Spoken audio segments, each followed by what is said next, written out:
One. And hello there, everybody. Welcome to the Khoppa Podcast. You know what you're doing? Yeah, I do. You're doing the fucking... What are you doing? So I know. I thought I was going for more of a... Oh, what's his name? Ah! As long as you know. Larry... No. Larry King? Yeah, I guess. I don't know. No, okay, what am I doing? maybe you are going for Larry King, and this guy's also going for kind of like a Larry King, and maybe that's just coincidence.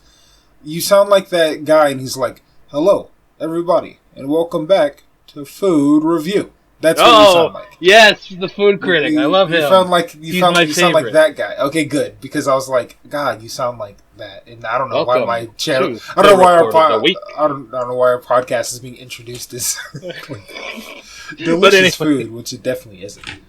But welcome to the Khoppa Views podcast. I'm Brian, and as always, I'm Chris. I'm sometimes Chris. You don't know that. I've been.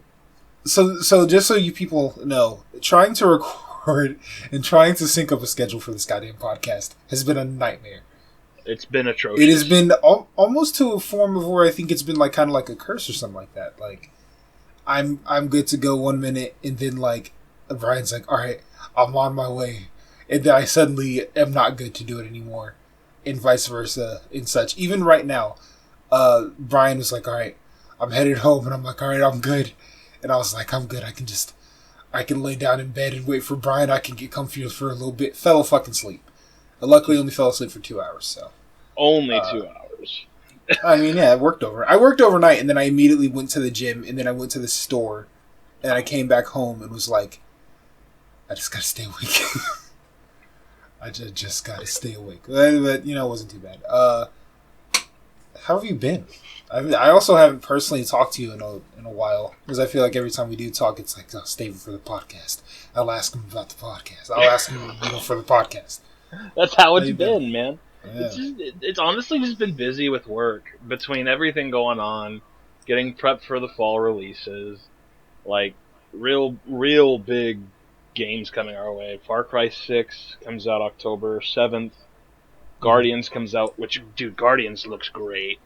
Like, I'm so hyped. I'm gonna give you a little heads up. People are not hyped for that shit. I don't know why. I am. I think it looks fine. I think it looks like a great story-based game. If it's anything to continue the Marvel Cinematic Universe, it'll be not cinematic, the Marvel Gameverse, whatever. With Spider-Man, I think it's great. I think it's I think it looks fine. I mean, I understand. People are just kind of shitting on it. I understand why people are shitting on it, but, like, it's gonna be different compared to, like, Marvel's Avengers, because you're not having to swap between 50 different people. Mm-hmm. You know, you're only just Star-Lord.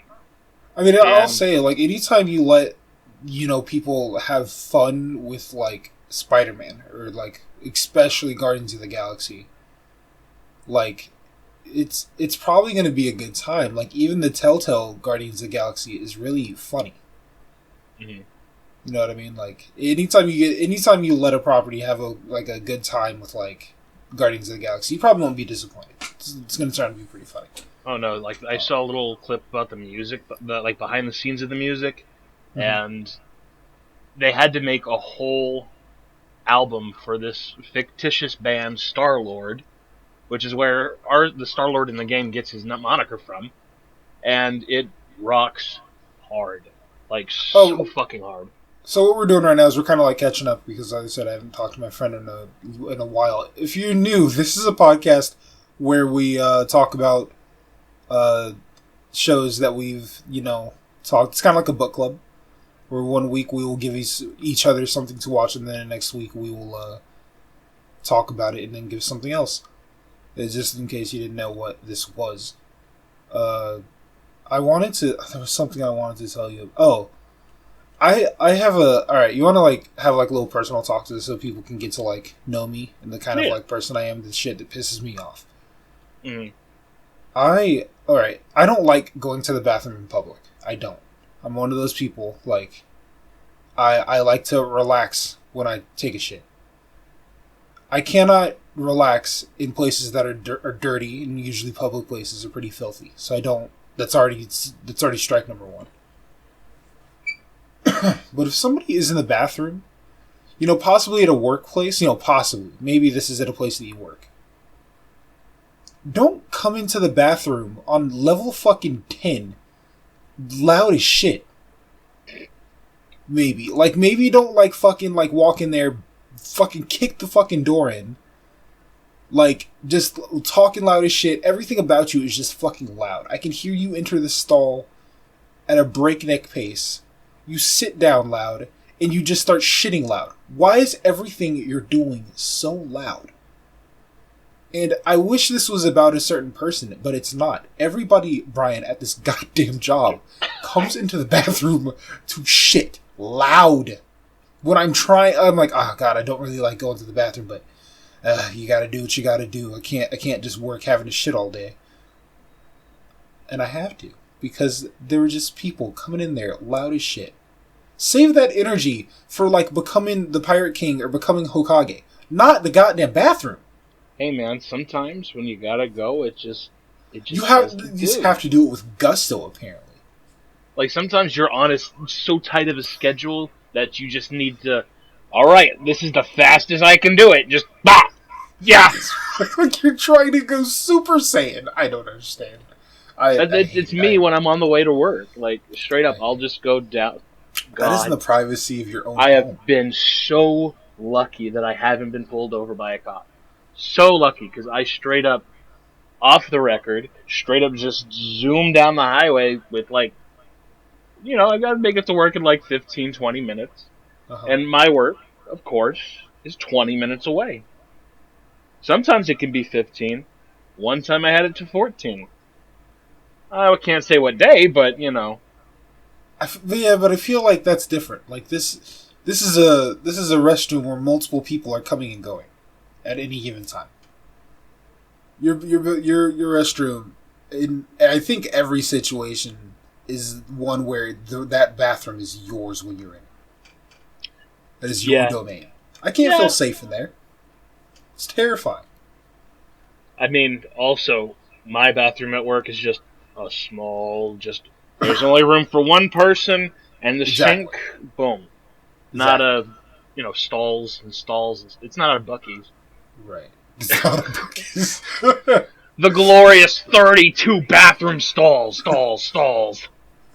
It's not a Buc-ee's. In each stall, a beaver will come out and personally slap you on the ass. No, dude, I realized one of the most scariest feelings I could feel is, unlocking doors. I'll drop my key sometimes. Just I'm human. I thought you were going to say, this is a beaver slap you down the ass. I was like, oh. No. It's never going to happen. But my newest discovered fear is a gremlin taking my keys and running. Just running off with them. Not to steal my stuff, but just to run away with my keys. Well, I'll never say that's never going to happen, because that sounds like you're just describing a 4-year-old. You know what I mean? That sounds like you're just describing a child, because that's some shit a little badass kid would do. Child touches my keys, he's going to catch these hands. I'm going to just say that. You know how kids laugh, right? How kids do something and they laugh and they find it funny and they're too excited, is what it is. They can't hold they can't hold in how excited they are for that laugh, so that's what I imagine it would be like. But for whatever reason, this kid has green skin. Green skin, short, one ear is bigger than the other. Has little pockets that are out of where they're supposed to be, so he's constantly empty pocket. So he's not stealing your things, but it's just the fact. It's just the fact that he's just making my day worse. Yeah, I don't know what kind of cryptid we just created, but it's like this little goblin creature runs out around. There in the world now. If you ever see that its pockets are not inside out, it means it stole somebody's keys, and it's on its way to misplace them somewhere. Anyway, enough about fictitious key-snapping goblins. Yeah. What have you been watching? Oh, man, what? Okay, I know this is a whole podcast about talking about shows that we watched. I wasn't ready for that question. Wow. I know. What have I been watching? Yesterday I had my first off day in not off day. I've been taking breaks, but like my first cheat day. Mm-hmm. Where I was at a friend's house and we watched One Piece. That was fun. I'm always watching One Piece, so that doesn't count, I guess. But what else have I watched? What else have I been watching? There's so much stuff to be watched. I've been having a good time with the Pokemon anime. The one that's like coming out in Pokemon Journeys, I think it's called in the American. And it's very good. It is a stark difference from like the other seasons of Pokemon. It's not just Ash being like, "Oh my god, I could be a Pokemon master." No, like Ash is still very like determined to be a Pokemon master, but it isn't obnoxious. It's more like a dream to be Pirate King. It's more like it's a thing he wants to do, and he doesn't require anybody else to acknowledge it. It's just his dream. To the point where nobody even knows what a Pokemon master is. Like, he just wants to be a Pokemon master. He's like, I want to be a Pokemon master. And the person that's interviewing him is like, I don't know what that means. I don't know what that is. Definitely now, Tom, think that Ash just made up. And that's fine with him, so. I want to be a Pokemon master. That's also, nice, Ash kid. he's not a little shit in this one, I'll say. Ash in every other iteration of Pokemon's kind of like an asshole. Not an asshole, really. He's just supposed to be you, and everybody's an asshole, so he's going to reflect a little asshole in you. But in this one, he's just like a relaxed kid, and he's more of the experienced trainer. So, like, when Go is doing something wrong with his Pokemon, Ash will be like, hey, let's try it this way. He's a very constructive teacher, and I like seeing that about Ash. That's cool. Yeah. No, man. I've watched a lot of things in a short amount of time. Hit me. Wait. Did you watch the What If thing? Yes, the last one. The last one that I watched was the Zombie Hunter one. I haven't seen it. I haven't seen any of them because I'm a bad person who don't watch things. You need to watch it. I'll watch it. Really... I need to stop doing that. As a person that's running a podcast about seeing things, I should probably see things. No, man. Like, it's really cool because, of course, it's not, your typical Marvel movie thing. Mm-hmm. It's only 30 minutes, but it's so contained, and it just has the right pacing that it feels like you've watched an entire Marvel movie over the course of 32 minutes. That's sick. And that's how I usually consume media anyway, so it's just, it works for me. What I never, read as a kid, just because it was such a fucking bummer. Series of Unfortunate Events? No, I'd never read that either, but for different reasons. Just, not an actual reason, I just never read it. But, the zombie Marvel shit? Oh, just the regular comic series in general? Yeah, I just could never do it, because it's like, that's sad. I don't want to think about Spider-Man being a fucking zombie. I don't want to think about the people I have come to love and respect being zombies. It's terrifying. It's depressing. But I'm sure, I should just read it, because I've heard that while it is that, it is also just some goofy-ass, sometimes you get to be seeing a zombie do Spider-Man shit. And it's hilarious, so. No. Maybe I'll have to read it at some point. I would rather watch DC zombie stuff. No. I guess Marvel would be the way to go, because, I don't know, they just need to incorporate Punisher, man. They really do. I agree. I really miss the Punisher. Because he was just the penultimate Billy Badass. There was something I was watching, and I don't remember what it was, but there was a iteration of, the Punisher in something, and it was perfect. It was the perfect amount of, hardcore, shit, but also it's still like a superhero thing. So so there's a good amount of comedy. It just doesn't come from him, but it's still very good. Is it the one on Netflix with John Bernthal? I'll have to check it out, because I don't remember where I watched that, but I was like, oh, this is damn good. It's funny and everything. I'm intrigued, because Punisher was never a thing that I was like, oh yeah, gotta get me some Punisher, because I don't know, I feel like me and you kind of grew up in a time where what Punisher, Ghost Rider, started becoming a little Ghost lesser Rider, known. Blade, like yeah, a lot like of those darker properties, Yeah, they had their moment in the sun, and then they just quickly got kind of covered up for all the family-friendly stuff. Well, because that's when like the Marvel Cinematic Universe started coming into fruition.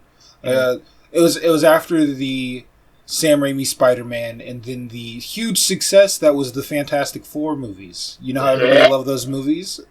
God. Okay, let me tell you, when I said I didn't like those movies when they came out, everybody treated me like I was a fucking monster. They're like, how dare you shit on this perfect movie? And I was like, what are you talking about? It's ass. This movie's ass. And they were just like, no, good movie. It's like, Silver Surfer's cool. And I'm like, yeah, Silver Surfer's cool, but I don't care about this shit. This is horrible. I mean, I was more of an X-Men guy anyway. Like, I remember liking X-Men. I love me some Wolverine. We should watch X-Men. Oh yeah, that's nice. We should just casually watch some X-Men because I haven't seen any new shit. No, like I bought Logan on Blu-ray. Oh, you said the X-Men thing? Isn't there like a Wolverine game or some shit? There's a bunch of Wolverine games, but as far as what was recently announced, yes, they're working on it. Oh, dude, I need a PS5 so badly. I wasn't ready for that shit. Oh yeah, there's been a few games where I'm like, oh yeah, that's PS5 getting worthy. Like right now, I still can't justify dropping $500 on a console. But they're getting close. They're getting close for me. There were a few things that I saw during the last like PlayStation thing where I was like, all right, that was pretty good. I'm still not up there where I'm like, oh yeah, gotta have one, but you know, it's making its way. Although I might mostly go with the digital one if I can get my hands on one at all. Stop. Just because, like, yeah, I've got a bunch of stuff physically for the PS4, and there's a couple things here and there that I want physically for the 5. But... All right. Well, speaking of wanting something physically, let's move on to our first movie. I said that in hopes that we would lead with Miss Meadows because I want the lead actress physically. So that was the joke. Wow. Yeah. No. So. Getting. Of course, needless to say, spoilers from here on out. As far as if you haven't seen these movies yet, please stop listening to us. Watch this movie so then you can enjoy the conversation ahead.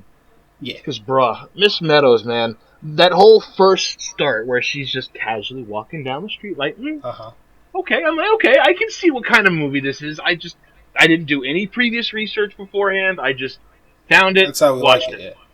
And my God. She's getting catcalled, like, hey, baby, what you doing? I'll take you home. No, I can walk. And just, he's not getting the hint. He pulls out the gun. You're going to get in this truck here, and you're going to come with me. She's just like, pulls out her own gun like she's done it 15 different times and just, blah. This is America. It just ends this guy. That was my exact thought. Just, this is America. And Yeah. Also, can I say that it was such a stark difference between Miss Meadows and this fucking guy, but like I felt the whole scene. It's like here she is doing her own thing. Like she's like tap dancing, strolling down the street reading her book, and how would you describe Miss Meadows' like character? She's like late 50s, early 60s Americana, but a little bit of like a fantasized. Yeah, highly idealized. For sure, because people definitely would look at you strange, no matter what time period, if you were reading a book tap dancing down the street. Mm-hmm. You know what I mean? So she's like, you know, like I said, probably like 50s, kind of like dressed. But this has to take place in like, you know, present day. Present. Yeah, this takes place in like present day. Well, maybe like what, or late 2000s. Yeah, because it came out 2014, so let's call it 2014. It's around that time period. Sure, yeah. But it's crazy to say like that 2014 is so different from 2020. You have to say that, but yeah. She's this kind of like whimsical character. But yeah, go on. It caps this guy, shoots him with a little baby gun. just goes on with their day. Puts her purse back in her. It puts her gun back in her purse and keeps it moving. Just keeps on moving. So, right from there, I was hooked. I had to watch it. I think I just watched it on my own. Catherine would kind of watch over my shoulder because I was watching on my phone. Yeah. But yeah, dude, it's really crazy that everyone outside of her social circle is just grody. Not like gross looking or anything like that, but they're weathered by the world. They're real, and actually. Exactly. Yeah. They are real, and she's still in this just overly fictitious, idealized, her own little planet. Yeah. And so when you watch the movie, like, it does a great job of like conveying that to you, of like, because it's all from like mostly her perspective. Mm-hmm. So you're like, oh god, why are people in this world so weird? But it's not that they're weird. It's like, no, our world is truly just that fucked up, and that's normal. Mm-hmm. And she's the weird one for not getting with it. Mm-hmm. So, but the whole premise of the movie is that she is this vigilante, and this is not the first town that she has moved to, and then assumptively had to move somewhere else and start a new life. But she's moved to this town. She's been here for a few months. And Miss Meadows is just kind of a little different. Like, like you say something sarcastic to her, the sarcasm rolls off her back. She's not, like, she will understand your sarcasm, but she doesn't entertain it. You know what I mean? She's very, like, proper. Yes. And she's a school teacher. She's an elementary school teacher. And she's kind of like that elementary school teacher that you want. Yeah. Like, she carries definitely herself reminded with me. Class. She definitely reminded me of my elementary school teacher. For sure, me too. So, and I love her. If you can't look at Miss Meadows and think, I've had that exact kind of teacher, or at least that idolized version, yeah, of course, it makes her more relatable. For sure, and you tend to love her a little bit more. Yeah, because she is like she's your grade school teacher that cares. Mm-hmm. You know what I mean?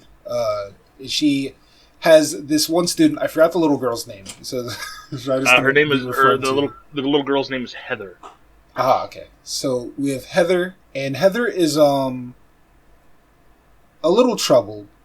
I guess she's going through some dark times because she's realized the mortality of everyone, and because their previous grade school teacher, the previous teacher, got cancer and couldn't teach anymore. And just dies, so she's struggling with that. She's struggling with it because she's had a grandma that had the same thing and died from that. Mm-hmm. So it's a rough time for her. And how old are they? They're really little kids. They'd be younger than 10, probably a little younger than 7. So they're probably like 5, 6, and 7. Yeah, around that age. I have no idea what age you are for whatever grade they were, but they're very little kids. So keep that in mind. And yeah, like Miss Meadows just kind of goes this whole movie, for the most part uninterrupted until she meets an officer. Right? Did you say that? I think that happens first. Maybe she meets this officer who pulls her over because she's parked on the side of a road rescuing a frog. Mm. And in every time, like, she talks to him, she like, does this weird tap dancing thing, and like, she speaks in like puzzles sometimes, and it's just very strange if you ever met a person to do this. If I ever met a girl that talked to me like this while I was trying to, tell her like, oh, by the way, like your brake light's out or something like that, I'd feel like she was about to murder me. So maybe not my steez in the real world, but watching was very entertaining. But they just kind of, every time they met, they'd have this little spark. They hit it off. Like the actors' chemistry just really worked.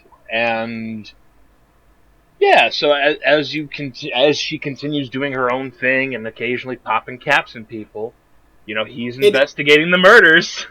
Yeah, right. And there's a beautiful fucking scene in the garden where he's kind of pieced this thing together. Mm. This whole thing is a little too fantastical of this woman that has moved into the city, right? Mm. And she's been there for a few months, and ever since, like, for a few months back, these people have been winding up dead.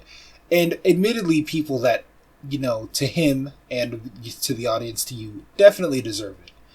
But that is not how the law works, so he can't just allow this to happen. But there's this scene in the garden where like they're talking, and he is basically accusing her of doing these murders. Not upright, not out front, but he is basically saying that, yeah, I'm pretty sure it's you. And she, in an underlying way, is kind of like, yeah, I know it's me. Do you want to help? Like, we can go into this thing together because I'm only killing bad people. I'm making the neighborhood better. Yeah, and in a way, he agrees, because there's only so much the police can do. Mm-hmm. And a very important detail for this movie is that there was a prison breakout. A bunch of prisoners escaped near this town. Mm-hmm. And she's convinced that someone is bound to come into this town and cause a huge disturbance. And she knows that, like, yeah, I'll only kill people that are really messed up. Like, real criminals, like killers and stuff like that, and rapists. But whoever comes to this town, you don't know what they're going to do. You know what I mean? So, her fears are kind of like, and it's seemingly because of how we've only seen the movie through, like, her, and this kind of like, oh, things are, like, kind of okay. It kind of takes your mind off of a bit of, like, yeah, people are really fucked up. Mm-hmm. You know what I mean? So, like, even when she's kind of explaining it, or, like, her neighbor is kind of like, oh, bad things are kind of happening, you're kind of like, oh, no, whatever. It's Miss Meadows. How horrible can things be? Mm-hmm. And I've got to say, when the antagonist, I guess is the best way to put him, when he comes into the picture, mm-hmm. he's attracting kids near an ice cream truck, and she gets all defensive, like, you can't be doing that. And he just, all of his dialogue is like, oh, well, you gotta attract him somehow because he's got his dog. And so right from the get-go, you're just sketch about this guy. Yeah, but he's beautiful. He has he's the energy of the Roach guy from Men in Black. Mm-hmm. But the thing that really got me was they made him talk like her. Yeah. The entire way, he's also keeping it very prim and proper. And it's like, and the whole thing as they continue on through the movie is like, you're the same as me, Yeah. It's just like, no, you're not. We're not even close on the same spectrum. It's like, no, in reality, honey, they are the same. They're the same. It's just It's just that she carries herself with, class and stuff like that, so it makes it seem okay. But if you think about it, if Miss Meadows had any other job other than a grade school teacher, how she conducts herself is kind of creepy. Mm-hmm. You know what I mean? Like, if you weren't a grade school teacher, your way of talking to people doesn't make sense. Mm-hmm. And I thought that was very clever, yeah. But one thing that we forgot to mention so far is that she talks to her mom on the phone all the time. Like, bruh. Yeah, she. I wouldn't say it's like out of the norm. There are people that on a daily basis talk to their parents. Yeah. So it seems like she has like kind of like a routine. Like, she goes and does what she does for the day, and then she comes home and talks to her mom, and she gets advice from her mom. As any child does, and she talks to her mom when she's not sure about how she should handle a situation or something like that, and then her mom kind of sets her straight, and then she goes about her business again. We can't forget. So for story reasons, she's like meeting up with this officer guy, and they're really hitting it off, and it's real romantic between them. And then she kind of like, there's this kind of like childlike innocence to Miss Meadows. But she is an adult, so like she does know how to flirt. It's not like she's like completely cut off, because she puts the moves on him, and then they end up having a bone sesh. And if you're imagining that sounding hot, it is not hot. It's not a hot scene. It's very uncomfortable. It's a very uncomfortable scene, but it's also very like real. There's something about that scene that's like endearing. It's like it's her first time. Yeah. And in a sense, it's her first time taking control of the situation. Yeah. Or you know what I mean. Just, she has certain ways of doing things, and of course, as a vigilante, she makes the decision, and she gets to enjoy that. So usually in the social circle, in the social dance of the bone sesh, usually it's the man leading. But of course, this time Right. she's just nope. Yeah, she's on I top, am and getting me she's not what I would call experienced by any means in this, but it's them in an intimate moment, and she can't stop laughing, and it's a very, I don't know, I thought it was cute. In the context of like, people are watching this, it's supposed to be hot. Like, no, but in the context of like, this is a personal moment for them too. Mm-hmm. For whatever reason, she's like having a giggle fit while taking some pain. And it was very human. It was very it's a very, very human experience. Like, it wasn't Hollywood sexified at all. It was just like, man, it's a cute thing that they do, and they're into each other. But after the bone sesh, they kind of have like a little bit of a more uncomfortable like talk about how he views vigilantes and how he views, things like that. And she's kind of like, well, somebody has to do it. Like, the cops aren't geared for this. And like, and he's like, some part of me does admire this. Some part of me does admire a vigilante that can take the law into their own hands. But that's not, I can't let that happen. I'm a cop. Mm-hmm. So they kind of it's not an argument really, but they view things pretty differently at this point. Mm. And then a little later on, we figure out that she's gonna have a baby. She's like, it happens so quickly, yeah. And so part of me doesn't even think that's.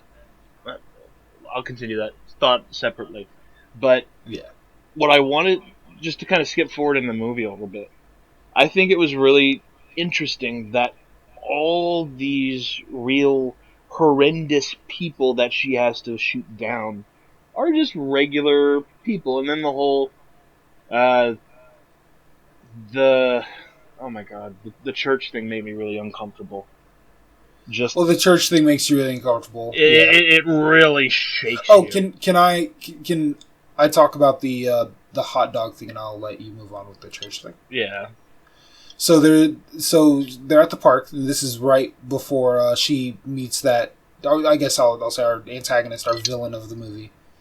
Right before she meets him, she goes off to get the hot dogs for the children, and she she's walking, I guess, but she goes up to the drive-thru, and is like, "Hey, I need some hot dogs," and nobody answers, and she's like, "God damn it, I gotta go inside." So she goes inside. And just sees everybody at the fucking table dead. Everybody's just dead. Murdered. Just in cold blood. Broad daylight. Everybody in this place is just dead. They are shot dead. There's blood everywhere. It's a horrible, horrible thing. And this guy is like, man, I deserve to die. I shouldn't be alive. And he has a gun. And she's like, yeah, you shouldn't. You're a horrible person. You deserve to die. Kill yourself. Save me the fucking trouble. And he does it. He just offs himself. And you're like, damn! Like, she just goes on with her day. Like, sorry, kids. Yeah. They were out of hot dogs. Yeah, no hot dogs, kids. And she goes back and she's like, no hot dogs. Which is, that scene speaks volumes, because, like, it really takes her from being this kind of, like, hero idea that you might have for her, and just kind of destroys it. Because that's not who she is. You need to know that she is a vigilante. She takes power into her own hands and deems who should live or die. You know what I mean? Mm-hmm. She has a very childlike sense of justice. Oh yeah. So, and then after that, you go. Then one of the kids, like they're all drawing at school, and. Yeah. One of them just doesn't want to participate, or then she notices... It's like a small group. It's a very small group. Small group. I think they might... It's like Sunday school, or like... It's something. It's something that they're having. Mm-hmm. It's only like a group of like 5 kids. I feel like that's important for the scene. So, she starts trying to talk to the kid, like, hey, what's going on? And he's just very like, he's very... dismissive. To himself. Very dismissive, yeah. Very just... You can tell he's scared. But as soon as them church bells start ringing, he's like, I gotta go. Father doesn't like it when I'm late. Alarming immediately. Alarming. So she starts going after him, storms down the church hall, empty, of course, and you start hearing. Then she hears the boy go scream, runs down, and of course, pastors It's just not a cool scene, right? It's just this kid shooting up being from abused. He's being abused. Exactly. It's very like upsetting, and you're like, oh hell no. She gets the kid out of there, and then the father's like, you can't do that. He's trying to flip the script on her, and they struggle. She pulls out her piece, bam, shoots the preacher. Yeah. Well, yeah, priest, whatever, and then whatever he is, the bastard, whatever. And of course, when she runs, one of the taps fall off of her shoe, and instead of picking it up, she just keeps on running. I'm like, there's your mistake. And of course, who goes to investigate? The boyfriend cop. Her man friend. The man cop. Yeah, so there's this. I think this happens after that. There's no other. She confronts the guy first, right? She confronts the ice cream truck dude. Was that before this? This is after this. So. Well, this is after this, but I mean, like before. This is the next thing to happen, right?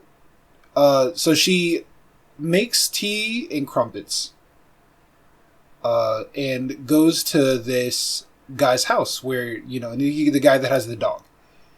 And, she, is like, hey, let's have some tea and crumpets. I think there's some things that, we need to talk about.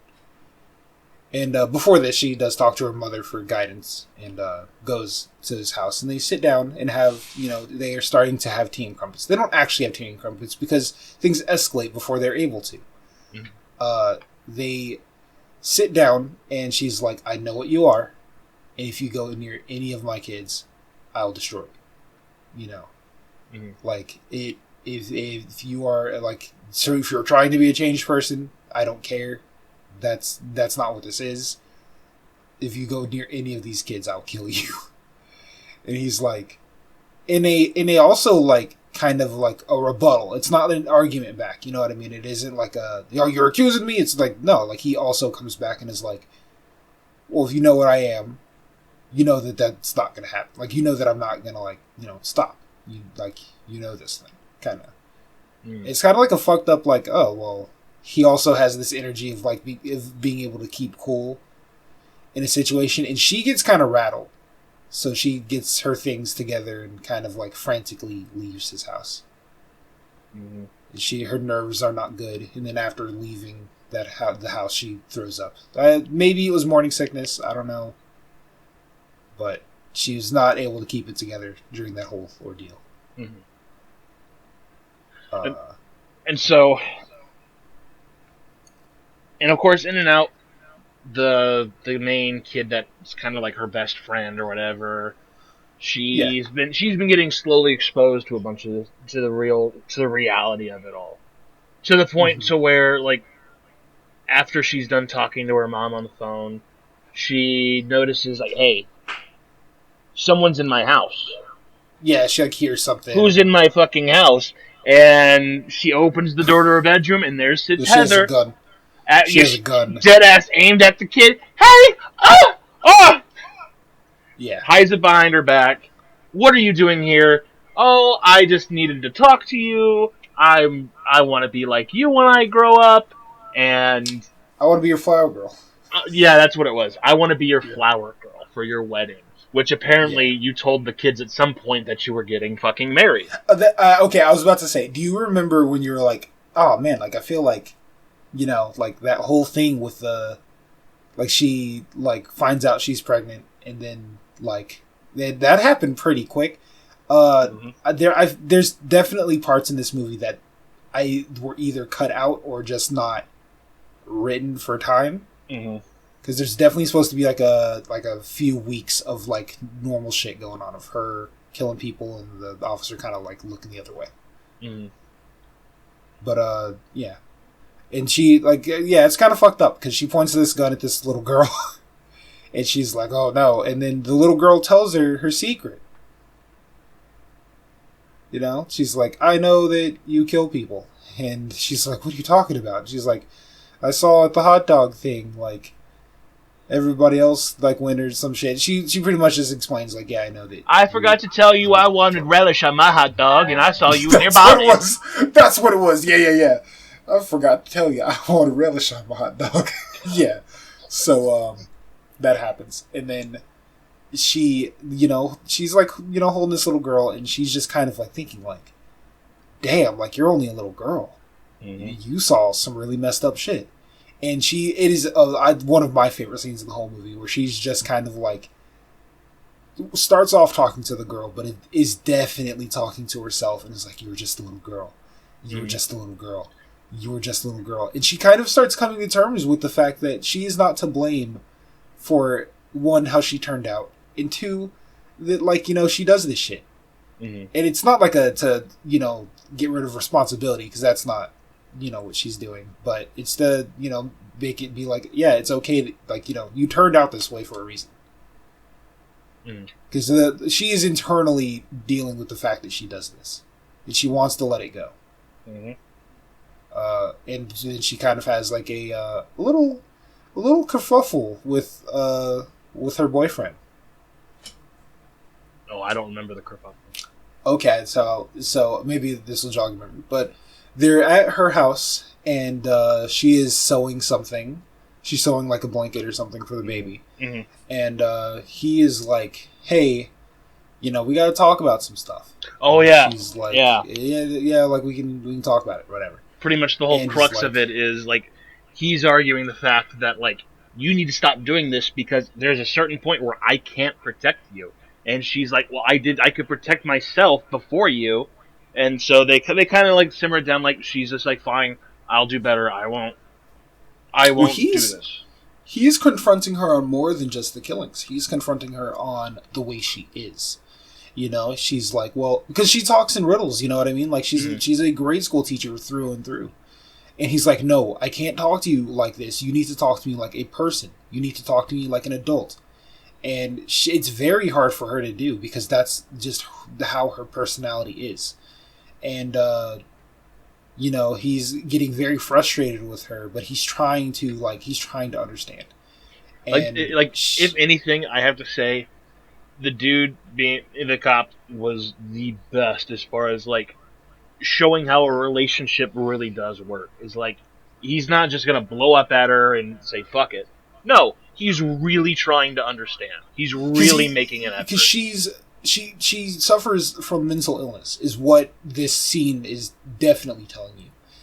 Because she's like, I didn't understand this part, but maybe you'll remember it, but he was like, I found this at the church, and he's pretty much saying, like, I know it was you who killed him. This is evidence that has led you to the fucking crime scene. If anybody else had found this, you'd be in jail right now. And it's her tap dancing thing that goes to her shoe, and that she screws on. But she was trying to put it back on, and then he was like, yeah, of course it doesn't go back on. It's not real. None of this is real. And you're kind of like, what is it? So what does that mean, though? If he's saying that the thing isn't real? See, so this is where it starts getting interesting, is because my thought is, because you find out really quickly that, she was never really talking to her mom. Her mom had died. Yeah.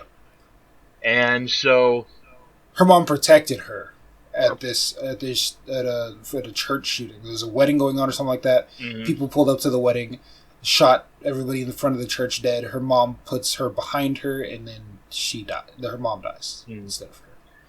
And so traumatizing Miss Meadows and making her who she is. With that, it makes me think, like, obviously she's not pregnant. There's no way a pregnancy would happen that fast. You wouldn't know that fast. There's no way she could have told the kids, "Hey, we're getting married," because you barely found out. Like, where did you get proposed to? I feel she got proposed to. She got proposed to because when she found out, and then they were going on a walk, and she was like, "Oh, I'm making a blanket, a baby blanket," and he's like, "Oh." and he steps up and is like, will you marry me? Because he truly does love her. He truly does love this girl. Okay. And he just kind of like mans up and is like, he wants to get to know her. He wants to make a proper woman out of her. It's a very respectful thing. It's a very like old timey thing, but it's who he is. Because he wants to be different from how his family is. His family's a bunch of like convicts and stuff like that. He wants to be an upright, person. Mm. He's a dreamer. But I feel like that's more to do with like the movie kind of like failing in like timing, because it's not a long movie, right? Mm. It's not long, so I feel like there are just some things that they cut out, which I don't know if they should have. But my thing about it is like that scene where he's just like, none of this is real. Of course your thing doesn't go back on because none of it's real. And I'm like, does she not have tap dancing things at the bottom of her shoe? Is she not a vigilante? Like I think she is a vigilante. Like she is a killer. If she was a killer, how could she have gotten away with it that long, being that close to a police officer? Really, like, none of this is real? It's just her brain trying to process ways that she could have handled it. I don't know. I don't know. I feel like maybe, but I feel like the killings are real. I feel like she's definitely like the killer, but I feel like she hasn't been doing it as long as we think she might have. Mm-hmm. She's definitely started killing, and then she went on the run and narrowly escaped. Is kind of the thing. Is before anybody could expect that it was her, she just skipped town. Mm-hmm. And started doing it here. And like I said, she's only been here for like a few months, and I don't know what her body count is. I don't know how many people she has killed. Mm. But the way that she kills, she's not like Batman. She doesn't track people down. It's more so that we see in the movie that like it's if something is happening and she has the ability to stop it, she will pop a cap at it. Mm. If it is something happening around her, then she will do it. It's she's the magnet for just... the way they kind of set it up is like she's a sheep and all the wolves are coming for her. Because she's innocent. Yeah. And so, hey, Baba, this sheep got a fucking piece. I think what it might be is like... I'm not sure. Maybe I'll have to look up that whole scene about like, it's not real. Because I understand that like, her whole perception of reality is not real. And that's what he means. Mm. But her shoe thing not being real, I don't get. Because, spoiler to the end of the movie, she's tap dancing down the street. Mm. The CGI animals are looking at her and stuff, you know what I mean? Like, that whole thing's kind of weird. But, just to wrap it up really quick, I guess, with this movie. What's her name? Heather gets kidnapped by the dude, right? Gets snatched up from in front of Miss Meadows' house. Miss Meadows goes down to, runs down to his house because she knows where this guy lives. Mm-hmm. And it's just kind of like this sloppily done, but it's, the fact that it's sloppily done makes it kind of feel realer. Of this guy, kidnapping this girl, and then Miss Meadows popping in and like trying to save her, and there's this whole like little tussle, and then Miss Meadows kind of like deals with her own mortality a bit. Like this guy's like holding a gun at her, and then bang, the cop comes in because the cop was like the cop got warned by the kids like, oh, she's never late to things. This ain't good. She's not late. Mm-hmm. And then he comes up and caps the guy. Kind of making it so kind of like a weird ending because it's not. I feel like they were trying to make it seem like he was, forced into the vigilante life too, which I guess kind of he was, forced to like understand it. Mm. Was like when an officer was needed to stop this situation, you technically could not find one. You did not, because he didn't do that as an officer. He did that as a husband. You know what I mean? He didn't come to this girl's rescue as an officer because he wasn't on duty. He was just a person who was able to make a difference, so he did. Yes. So he kills the guy, and then they leave, and they get married, and then they get a house and everything. And then they have a baby.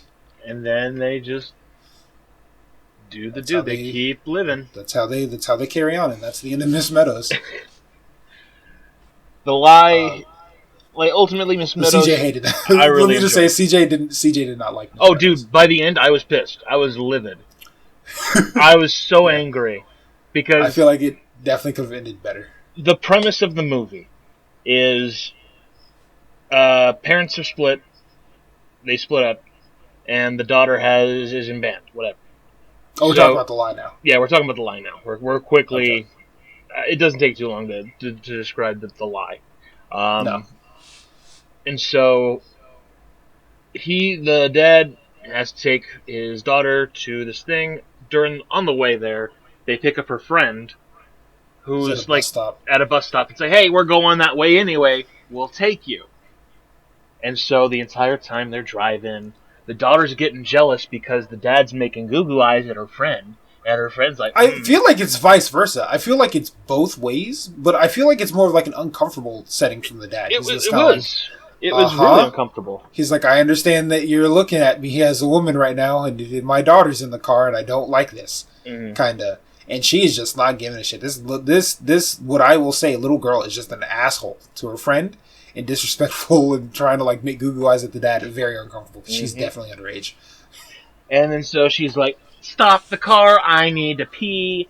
And so they stop, and daughter's all pissed off, and so then it's like, "Oh, time's passed. What's going on?" He goes, finds his daughter. Where's the friend? I pushed her. Oh, shit. Are you sure? Sees the broken phone near the river. Oh my god, okay. Yeah. Shit, we just need to go. We're not going to the band thing. We're going. He runs down. He runs down to check. He does go check for the body, and he cannot find one. He's desperate. He is desperately looking for this girl.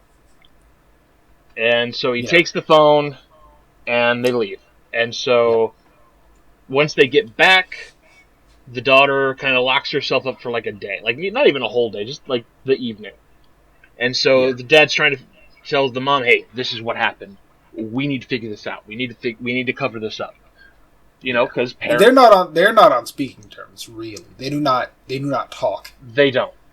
And so this is the kind of thing like, hey, we need to put our differences aside. We need to figure out what's good for our kid. Can I tell you that was a great fucking scene? Was him trying to like tell her what happened, and she's like, "What are you talking about? I don't have time for this shit. I have a job. I need to take her. I need to take her to the band thing. She murdered her friend. What is so goddamn important?" And he's like, "Yeah, murder happened." And she's like, "What the shit?" That was a great scene. I loved that. It was beautiful. That was and good. So then the mother goes to talk to the daughter, and the daughter's like watching TV. She's just zoned out. Like, what's going on? She's like watching cartoons or whatever, and the mom is like, okay, I guess you're pretending nothing happened because you're trying to cope with it, I guess. Okay. Yeah. And so the parents, after a day, guess who comes knocking at the door? The other girl's dad. The other girl's dad's trying to figure out, hey, have you heard from my daughter? I haven't heard from her. I assume she just pissed at me, but I don't know. Yeah, like she's done this kind of thing before. So, you know, if you hear from her, you know, let me know. Like, it's kind of weird, but you know. But then he starts getting he starts getting really pushy about it. Like, not even another day. So we get it. Not even a whole day later. Hey, is your kid here? I need to talk to her. No, you don't. She's at a doctor's.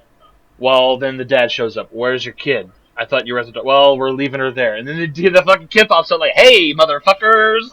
Pops up at the front door and is like, hey. I thought you were at the doctor! And it's, oh, dude, that seems good too, because it's like, there's nothing better in this movie, or I guess probably any movie, than being caught in a lie in that awkward silence and dead ass just fucking eye contact of being caught in a lie. Amazing scene. Oh, yeah. And he's like, what the fuck's going on here? What is happening? And he's already quickly trying to piece together things. And he's like, I need to talk to you. And he starts like approaching the daughter, and then the dad is like, don't go near my daughter. Knocks him out. Mm-hmm. You know, like, you know, kind of gives him one, and then he's like, I'm going to the police. Well, fun fact: Mom is friends with the police because she worked there, and so she's able to turn the police's attention onto him. Because, like, oh, well, he was really aggressive. She had a bruise. And there's stories of, like, him, like, abusing his daughter or whatever. Mm-hmm. So planting all these little seeds of just... And it's like, okay. And so their daughter is now completely like, everything's normal, everything's fine, we're gonna have pancakes, and mom and dad are back together. Essentially, is what's going on. And the parents are like not good at this point, right? They are so just worn. They're really fucked up. They're like, man, like our daughter, like it's like going through. Because the thing about it is, they're going through all this shit and trying to hide this goddamn murder, and their daughter is treating it like it never fucking happened. Their daughter is just fucking making pancakes and like fucking joking around, and it's like, I understand that you might be traumatized, but come on, kid, you got to give me something. Like we're covering up a murder here. Mm-hmm. And that's like their whole thing for a bit. But then it turns out that I think they think that they've gotten away with it pretty much because the dad is the prime suspect. Yeah, they made the dad the prime suspect, but then they realize, hey, I still have a phone. We need to. So they try to go bury it in his backyard. They only do this. They only do the phone thing. The dad is not like necessarily recognized. Like, oh shit, I got the phone. The mom hears from her police friends, like, yeah, the last ding from whatever reason was heard downtown. Doesn't your husband live downtown? She was headed somewhere else. Yeah, just like, your husband lives downtown. And they're kind of making this assumption. I don't know why that was the assumption that they made, because tons of people assumptively live downtown. It's downtown. Mm-hmm. But they're like, oh, your husband lives downtown. And she's like, yeah, he does. I'll, talk to him. But, what about that guy? And she's trying to push it back on the dad. And making them very suspicious of her. Mm-hmm. And then she goes back and then tells them, like, oh, they have the phone. Like, the fuck? Like, they're pinging the phone. And he's like, oh, damn it, I do got the phone. After his present girlfriend or whatever, he's in a kind of like a fling with, like, his bandmate, right? Mm-hmm. And she's like, whose phone is it? It's a girl's phone. Whose phone is it? And she's like, shut up! So they're, like, he's crumbling under pressure and snaps at them, they leave. And so, finally, at night, the wife and the husband start to go to bury the phone. Husband's doing the work, wife's playing lookout. Well, nothing happens at the house, and all of a sudden... There are no lights on. The lights go off, and no lights come back on. So, if you're in a house, of course the logic is, like, if you're in a house and you turn lights off, the other lights will cut on because you're walking around your house. If you're going to another room, you're going to turn lights on. No other lights come on in the house. That is your number one signal to fucking leave. Mm-hmm. It is time to get the shit out. Like, he's not even trying to play you at this point, but it's like, okay, I buried it. Okay, cool, we need to go. She starts to turn around. Boom. There's the other girl's name was Brittany. There's Brittany's dad.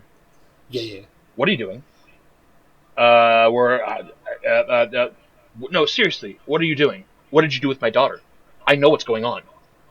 And so he starts trying to rough her up, and here comes Super Dad, beats the shit out of him again, to the point where he starts trying to fucking drown him.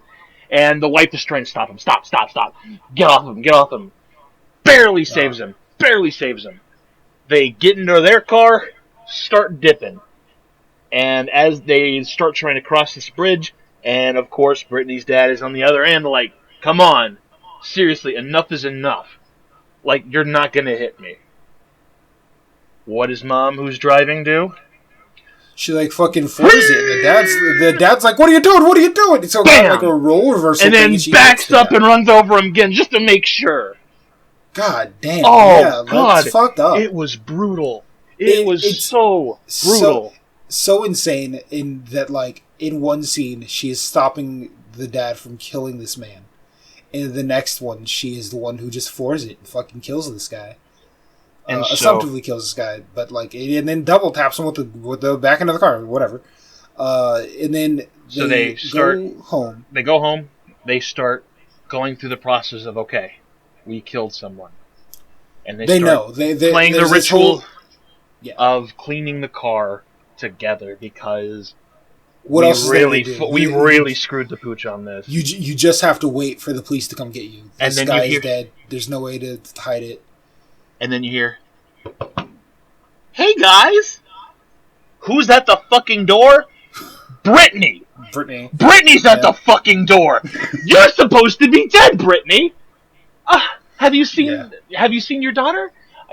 sorry, I just really wanted to see my boyfriend, and my dad's just a square, so we're sorry we had to play a prank on you. Mm-hmm. And the parents are just stone faced. You need Everything to leave. okay? You need to go. What happened? And she goes home. You need to leave. Yeah. She So starts skedaddling. best prank in the world to have a dad anymore. They go up. The daughter's name is Kayla. They go up to Kayla's room. Yep. Was it? Yeah, Kayla. Yeah. Or no. Kayla wasn't even in her room. They go to the living room, and Kayla's like, "Hey, I'm sorry," and starts confessing to everything. "I'm sorry. Brittany made me do it. She just really wanted to do this. You guys to be together." And then it starts breaking down. But you started treating me so good, you'll start laughing. And it was just like things, everything was back to normal. And so I just wanted that. And it was just, she was being selfish because mom and dad were finally paying attention to her and not absolved in their own world. And so they don't even say anything. She's trying to get an apology from them. And you see the flashing lights of the police outside the window. Yeah, you just hear the sirens. Sirens. I think they walk outside. You hear the knocking, I think. Yeah. You hear the knocking. They don't, that's how it ends. That's how it ends. Yep. And so I'm gonna let you know right now. That's how I knew the movie was going to end. But I guess the way they handled it and the scene and everything made it okay. I guess if I'm being an optimist. The scene direction really saved the movie at the end because you already know that that's what the lie is, right? Like I'm not a 5-year-old. I know how misdirection works. I know how surprise endings happen. So I'm like, whatever. She's definitely alive. Watching that scene at the beginning again, though, is once you go through and watch that beginning scene again, you can just see how the dad just gets fucking manipulated right out the gate. Mm-hmm. But because he's just definitely gaslit into being like, oh, this girl's missing. This girl's who I was responsible for and was in my car is dead now. What the fuck do? I don't want my daughter to go to jail. Mm-hmm. But he does not stop to think, why did the girl who said she had to take a leak take her backpack? He doesn't stop to think about, oh well, he doesn't stop to think like, I didn't find a body. This water is not deep enough to sweep anybody away. There would definitely be signs of her trying to hold on here. I wasn't gone that long. She couldn't have been swept away that far. If she was swept away, somebody definitely would have found a body. He's not thinking these other things because this girl's brightly dressed. You know what I mean? He's not thinking rationally, which I get because he thinks his daughter's a murderer. Yep. So I made the mistake of watching that. I had to go to work right before it. And so I just stopped midway.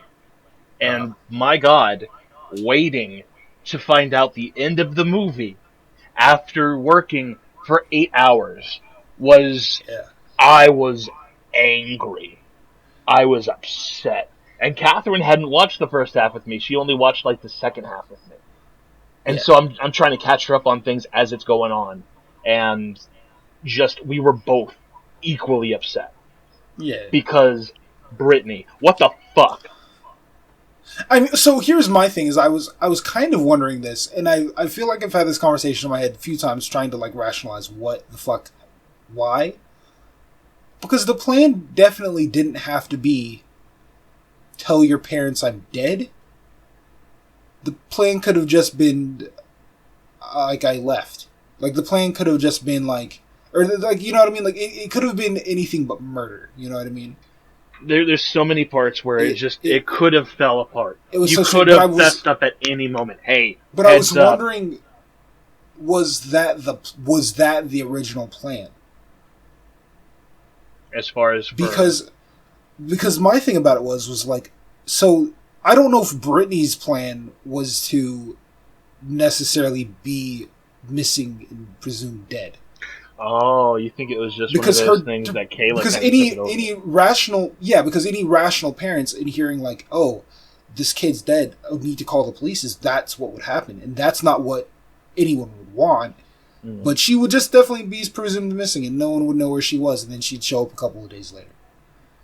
Yeah. Because that's how the police would handle it. is like, whatever, she's known to do this kind of thing, she'll show up. Because that's the thing her dad would say. It's like, yeah, she's done this before. And that's what he said. She's done this before.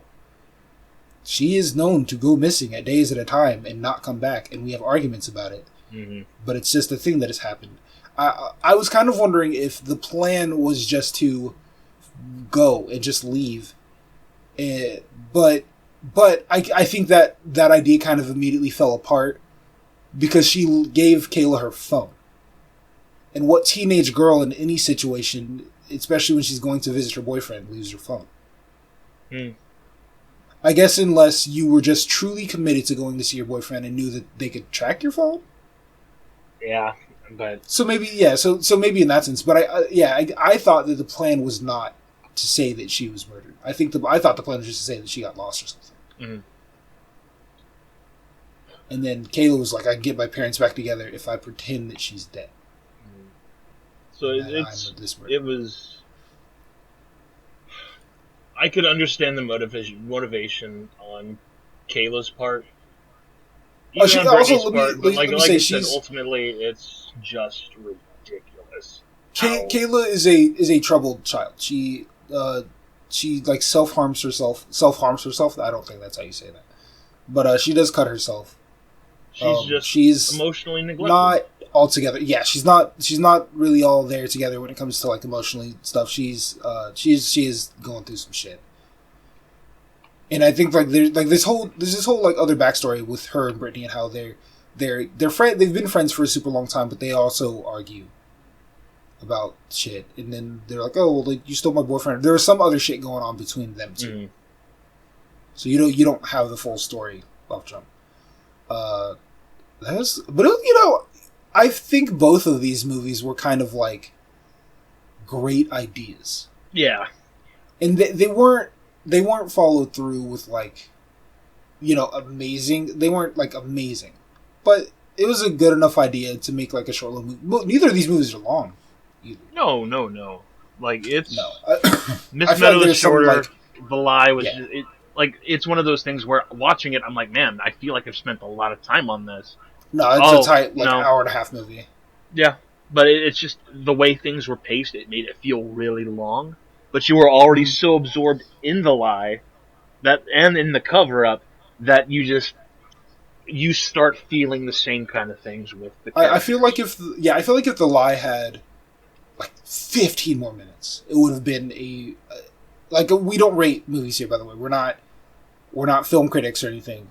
But on a personal rating, if they had given that movie like 15 more minutes just to fit in a few more things, a few more details, it would have taken it from being like an average like 6 to like a possible like 7 or an 8. But it just kind of suffers from being like a kind of like a short Amazon movie. Yeah, I mean, pretty much it was Gone Girl, but yeah, if your parents had to kind of cover it up. yeah, for sure. It was kind of fucked up. I mean, you did see like the love they had for their daughter, though, right? Like that was a beautiful thing that they were like, fucked up, horrible. Don't hide murders from people. Don't hide murders from police. Don't murder people. Yeah, but if you have to, don't get anyone murder. Else involved. Yeah, it's sure. only you. You can only. But they really show their love for this girl in being like, God, like we can't let her go to jail. Like, she won't last in jail. Like. Yeah. It's our responsibility as parents to, keep her safe, and she made a mistake, and then, Hey, Mom and Dad really love me. Let's keep the charade going. That's how the whole thing turned out. But I was like, man, this is kind of insane. Mm-hmm. Well, the thing about it was, it's kind of like, man, like, well, they can kind of get off, right? Like, they can kind of, tell the police, like, our daughter manipulated us. Like, not necessarily blaming the daughter, but explaining, like, man, like, our daughter... is like people that are going through shit, and are not in good mental spaces are excellent manipulators. Mm-hmm. So it makes sense. Like, maybe not like a small of a town, but this was definitely be a bigger, a bigger case. Mm-hmm. Once, like the FBI and stuff got super involved, they might be able to say like, yeah, they were super manipulated by their daughter. But the only problem with that is they didn't have to kill the guy. You could have just said, "Oh yeah, she just started running that way." Yeah, Can't they capture. definitely just at any point could have just not fucked with this guy and didn't have to kill him, but they did. So, yeah. So, after Little those movies, little tight movies. So I think we're going to be coming up on Halloween pretty soon. I mean, We're as gonna of be recording, we're already in big September pieces. 27th. We're 3 days away from the best time of year to start. Agreed. So, What Halloween movie should we watch? Okay, I'm gonna tell you right now. The only way that I am watching. Okay, look, I have to say this because Chris is a big baby. No, I'm not a baby. I'll watch any movie alone. I don't care. I am not watching Hereditary again alone. I'm not. I watched it the first time with my sister. I watched it, on Discord with friends. And I'm gonna tell you, if you're if you have not seen Hereditary, I need to explain something. It is not like, I'm gonna tell you, like, this movie's fucked up. It is not fucked up because of the gore. It does have a gore, but it's not fucked up because of that reason. It is not fucked up because of like trigger things like rape. It is not. It's none of those things. That is not what makes the movie fucked up. It is a psychological butt fuck, and there's no other way that I can tell you how messed up this movie is without spoiling it for you. So you just have to take my word. If you are not a person that handles things like this well, one, maybe don't watch it. Maybe read a synopsis of the movie. Two, watch it with a friend. I always recommend watching this movie with people. Do not watch this movie alone if you are even questioning that it might be too much for you. I am a person who watches any shit alone. I am good. I'm not afraid of ghosts. I watch horror movies and sometimes I just laugh. I am not afraid of shit. I'm not a baby. Hereditary is definitely that movie that you still probably want to take with a grain of salt and be in a good headspace. If you're not, together on some really fucked up situations, I don't recommend watching this movie alone. I'm just putting that out there. That is going to be our first movie that we're going to have. And next, I guess not next week, but we're going to have a Halloween two-parter. Because I feel like both of these movies are probably a bit too much to talk about, in together. It'd be like a 2-hour episode, maybe a 3-hour episode. So we're going to have a two-parter. The first part's going to be Hereditary. Have you seen it? I've seen a condensed version of it, so I still need to watch it all the way through. I still need to experience it for. I'm going to tell you right now. Take notes. This is because I feel like The Lie and you can whatever. You can remember roughly what happens with those. I want you to take notes on this movie. I want you to have a pen and paper ready. I want you to take notes because this shit kind of crazy. Yeah, that's going to be our first movie. And the second movie is a movie that... And this is probably one of the only times that I'm going to recommend both movies. And then every time after that will be me and Brian giving a movie, receiving a movie, and stuff like that. But the second movie we're going to watch is Midsommar, which I believe is the same director. Yeah. I don't know. I don't know, actually. Yeah. I think it's the same person. I just know it's the same kind of realm of movie. Yeah, so. It's the same kind of realm of uncomfortable horror. So, I like I said, I haven't seen this movie, but I'm going to assume because this person who makes this shit is fucked up. And like I said, if you're not in a good mental headspace, don't watch it alone. Like I said, I haven't seen Mr. but I'm going to assume that if this is the person that made Hereditary, go in, protect yourself. I want you guys to come out of this all right. I won't be like, I tried to watch this podcast, but episode 3 just fucked me up. No. Take care of yourself. So we have those two that we're going to do next. And we're going to have a special guest next time to help us with this. Ooh. So, in conclusion, watch the movies. Yeah. The ones that we just talked about. Hereditary, Midsommar. Definitely take the advice. Midsommar, I'm sorry. I don't know how to say it. You could be right. But, yeah. But just join. I feel like this was a tight little podcast. I loved talking about these movies with you, bro. Oh, yeah. Definitely. And, yeah. So, as usual. So we'll do those next time. And, Brian, where can the people find you? On Twitter at NaviBrain, or is it Navigator Brain? Watch the first episode if you haven't. If I messed it up, tell me about it in the It's third one of one. those. And you can find me on Twitter at Khoppa Steel and on YouTube as well on Twitch TV is under Khoppa Steel. You can find me under all those things. But we'll catch you guys next time. Be Bye. safe later.